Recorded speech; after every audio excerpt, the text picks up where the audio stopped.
வணக்கம் ஃப்ரெண்ட்ஸ், இன்றைக்கான குறிப்புகள் என்னென்னு பார்க்கலாம் வாங்க. இப்போது நான் ஒரு பவுல் எடுத்திருக்கேன். அதில் பச்சை மிளகாவை குட்டி குட்டியாக கட் பண்ணி போட்டிருக்கேன். கூடவே பச்சை மிளகாய் காம்பு எடுத்துருக்கிறேன். இப்போ அதை அந்த பவுலில் போட்டுட்டு கொஞ்சம் தண்ணி ஊற்றி இது ஒரு அரை மணி நேரம் அப்படியே வச்சுருங்க. அரை மணி நேரத்தில் ஒரு மணி நேரம் வரைக்கும் கூட நீங்கள் அப்படியே விட்டுடலாம். தண்ணி ஊற்றிட்டு உங்களுக்கு எவ்வளோ தண்ணி வேணுமோ, எத்தனை பச்சை மிளகாய் வேணுமோ போட்டுக்கலாம். இது போட்டு ஒரு அரை மணி நேரத்தில் ஒரு மணி நேரம் வரைக்கும் அப்படியே விட்டுடுங்க. அதுக்கப்புறமா அந்த பச்சை மிளகாயில் இருக்கிற அந்த காரம் எல்லாம் அந்த தண்ணியில் இறங்கியிருக்கும். இப்போ ஃபில்ட்ரு பண்ணி எடுத்துகிட்டு ஒரு ஸ்ப்ரே பாட்டிலில் ஊற்றிக்கோங்க. இந்த ஸ்ப்ரே பாட்டிலில் வெறும் தண்ணியோடு ஊற்றும்பொழுது, இந்த தண்ணியை மட்டும் பச்சை மிளகாய் தண்ணியை மட்டும் ஊற்றும் பொழுது எங்கெல்லாம் யூஸ் பண்ணலாம் அப்படின்னு பார்த்தீங்கன்னா, நம்ம வீட்டில் செடிகள் வச்சுருப்போம். அந்த செடிகளில் குட்டி குட்டி பூச்சிகள் இருக்கும். அந்த பூச்சிகளுக்கு ஸ்ப்ரே பண்ணிங்க அப்படின்னா ஸ்ப்ரே பண்ணிகிட்டே வரணும். வாரத்தில் ஒரு 2-3 நாள் இந்த மாதிரி ஸ்ப்ரே பண்ணிகிட்டே வந்தோம்னா கொஞ்ச நாளில் அந்த செடிகளில் இருக்கிற பூச்சி எல்லாமே போயிடும். ட்ரை பண்ணி பாருங்கள். இதே தண்ணியோட கொஞ்சமாக வினிகர் கலந்து ஊற்றி ஸ்ப்ரே பண்ணிங்கன்னா வீட்டில் இருக்கிற இந்த பல்லி, கரப்பாம்பூச்சி எங்கெங்கெல்லாம் தெரியுதோ அந்த இடங்களில் ஸ்ப்ரே பண்ணிங்க அப்படின்னா அந்த வினிகரோட ஸ்மெல்லுக்கும் பச்சை மிளகாயோட காரத்துக்கும் அந்த பல்லியும் கரப்பாம்பூச்சியும் வரவே வராது. சீக்கிரமாக படிப்படியாக குறைஞ்சிட்டே வரும். ட்ரை பண்ணி பாருங்கள். இப்போ அடுத்த குறிப்பு பார்க்கலாம். முருங்கைக்கீரை வாங்கினீங்கன்னா கீரை பொரியலுக்கோ இல்லை குழம்புக்கோ எடுத்துக்கிட்டதுக்கப்புறமா அந்த காம்பு சின்ன சின்ன தண்டெல்லாம் இருக்கும் பாருங்கள், அதை தூக்கி போடாமல் கொஞ்சமாக அதை அப்படியே எடுத்து வச்சுக்கோங்க.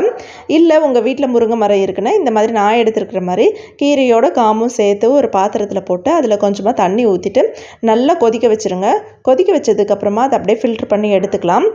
இப்போ நல்லா சூடு ஆறுனதுக்கு அப்புறமா ஒரு ஸ்ப்ரே பாட்டிலில் கொஞ்சம் ஊற்றிக்கோங்க. அந்த தண்ணியிலேருந்தே கொஞ்சமாக எடுத்து ஸ்ப்ரே பாட்டிலில் ஊற்றிக்கோங்க. ஸ்ப்ரே பாட்டிலில் ஊற்றிட்டு ஹேர் வாஷ் பண்ண போகிறீங்க அப்படின்னா அதுக்கு முன்னாடி இந்த ஸ்ப்ரே பாட்டிலில் இருக்கிறத நல்ல ஹேர் ஃபுல்லுமே நல்லா ஸ்ப்ரே பண்ணி விட்டுக்கோங்க. ஸ்ப்ரே பண்ணி விட்டுட்டு ஒரு 15 மினிட்ஸ் அப்படியே விட்டுடுங்க.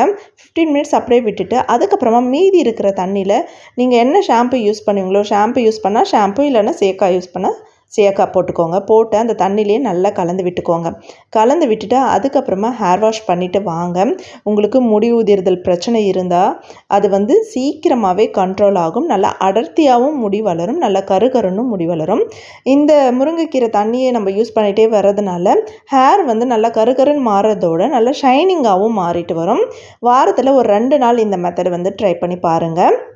இப்போ அடுத்ததாக நான் மீஷோலேருந்து ஒரு ப்ராடக்ட் தாங்க வாங்கியிருந்தேன். இது நிறைய பேர் வாங்கி யூஸ் பண்ணியிருக்கலாம். ஆனால் நான் இப்போ தான் இது ஃபஸ்ட் டைம் வாங்கியிருக்கேன். சரி எப்படி இருக்குது அப்படின்னு பார்க்குறதுக்காக தான் வாங்கினேன். இப்போ இது என்னென்னா மேஜிக் எரேசர்னு சொல்கிறாங்க. ஒரு ஸ்பாஞ்ச் மாதிரி தான் இருக்குது. இது நல்லா தண்ணியில் நனைச்சிட்டு நல்லா பிழிஞ்சு எடுத்துக்கணும். இப்போ இதை எங்கெங்கெல்லாம் க்ளீன் பண்ணலான்னா செவத்தில் இருக்கிற அழுக்கு, ஸ்விட்ச் போர்டில் இருக்கிற அழுக்கு இதெல்லாம் க்ளீன் பண்ணால் டக்குன்னு போயிடுதுன்னு சொல்கிறாங்க. சரி நம்மளும் ட்ரை பண்ணி பார்ப்போம். நல்லா ஈரம் பண்ணி நல்லா புழிஞ்சு எடுத்துகிட்டு வந்துட்டேன். இப்போ பாருங்கள், தண்ணி கொஞ்சம் கூட சொட்டவே இல்லை. அந்த மாதிரி புழிஞ்சு எடுத்துகிட்டு வந்துட்டேன்.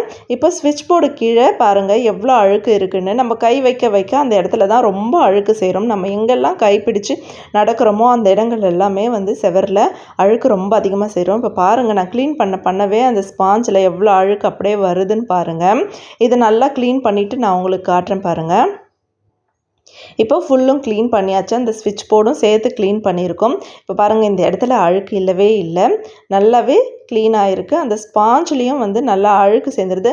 ஆனால் ஸ்பாஞ்சில் அழுக்கு சேர்ந்தாலுமே நம்ம மறுபடியும் அந்த ஸ்பாஞ்சை வாஷ் பண்ணும்பொழுது அந்த அழுக்கு ஃபுல்லுமே போயிடுது, மறுபடியும் ஒயிட்டாகவே மாறிடுது.